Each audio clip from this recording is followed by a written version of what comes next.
Hello and welcome everybody to another edition of the Devils in Detail Hockey Roundtable alongside Carson Roberts and Michael Gutnick. I'm Josh Schaefer welcoming you into another edition. Guys, we had a pretty good weekend of Arizona State hockey, up-tempo games against Alabama Huntsville. Let's jump right into it with you, Carson. What did you see from Game 1 in the Sun Devils win? Game 1, we saw a lot of improvement from the team overall. There were some line changes, the most significant of which was pairing up Jacob Stridesburg with Jacob Wilson. That allowed the pairing to, have a little bit more offense from Stridesburg, and Wilson got to play back more on D. It really helped set a good offensive tempo for the team overall. And we saw Stridesburg get a couple goals on the night. Yeah, breaking up Stridesburg and Paschnik allowed both of them to join the attack more on their respective lines.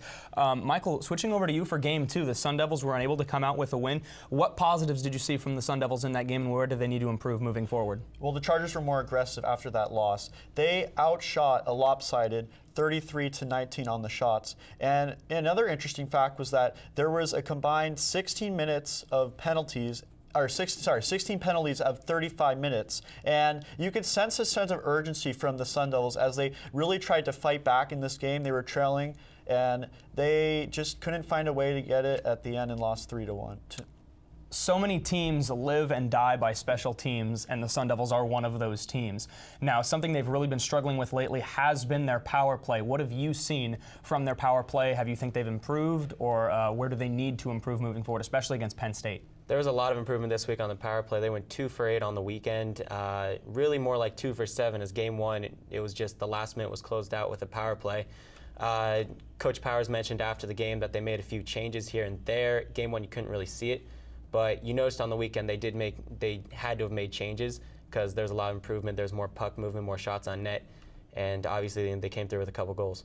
Now, in terms of the penalty kill, Michael, they're about 75% entering this past weekend against Alabama Huntsville, and then Coach Powers also thought that they had been pretty good on the penalty kill against Colgate, despite not being able to take a win from that series. What have you seen from the Arizona State penalty kill this last week against Alabama Huntsville? Well, in their last series, they managed to kill off 7 of 8, and that one goal was a 5-on-3 with just 4 seconds left. So really a great job on the penalty kill there. They've been able to clear out the pucks and break up passes in their zone. It's just they're much improvement on from last year into their second season.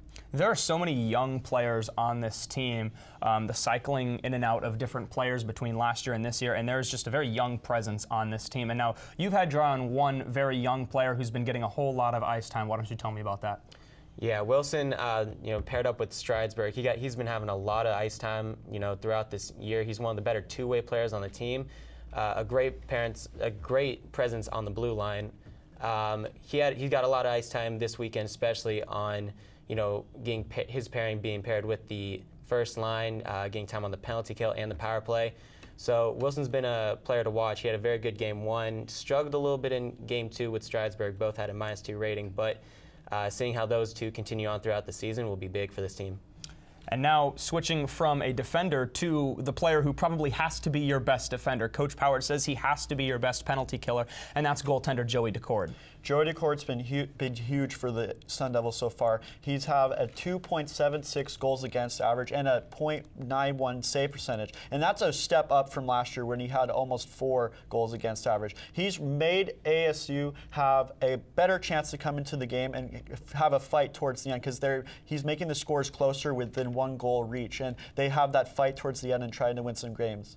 Very well said, you guys. That's all the time we have for you on this edition of the Devils in Detail Hockey Roundtable. The Sun Devil hockey team will battle the Penn State Nittany Lions in 2 weeks, November 17th and 18th, up at Gila River Arena in Glendale, Arizona. So we look forward to that as the Devils do have a little bit of time off. For Michael Gutnick and Carson Roberts, I'm Josh Schaefer saying see you next time here on Devils in Detail.